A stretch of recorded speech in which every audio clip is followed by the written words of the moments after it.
Well, India's approach has never been aggressive. India has never been an expansionist nation. Historically, it's not been so, except for a few instances when you had these expansionist emperors like Kanishka, like Lalitaditya, etc. But typically, India has not been an expansionist nation. I also can mention the Cholas. So typically, India is a pacifist nation, not an expansionist nation. Since 1947, India has looked inwards, not outwards. It has not even helped Tibet when we should have helped Tibet to stay independent, and so on and so forth. So the Indian policy has always been that of benign neglect of its neighboring nations.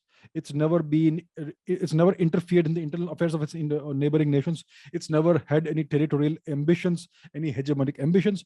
On the other hand, the Chinese approach is in stark contrast to the Indian approach. China is a forever expansionist nation. They are not content with what territory they have. They always want more. And even if they don't seek someone's territory, they keep on going the keeping certain territorial disputes festering. Like, for instance, the Chinese have territorial disputes with almost all of their neighbors, and they keep these disputes simmering from time to time. They do them some territorial incursions in the South China Sea. They use their navy to go and breach other countries' territorial waters. In the case of these Senkaku Islands, they go and do these overflights with their air force. Taiwan also the same thing. In the case of India, they keep doing these border incursions. Recently, we had the Galwan clash. So the Chinese have this policy of trying to keep all of their neighbors off balance and permanently on the back foot.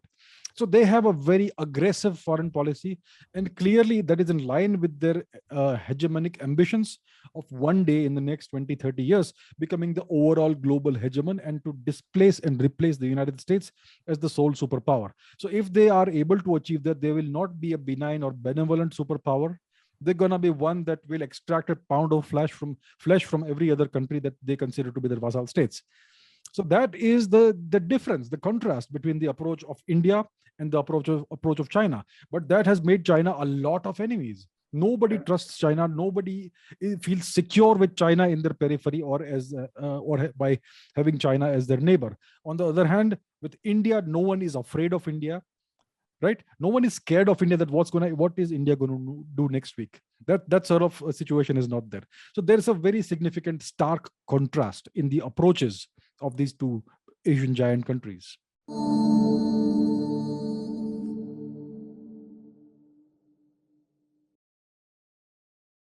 Please remember to subscribe to us and switch on the notifications for this channel.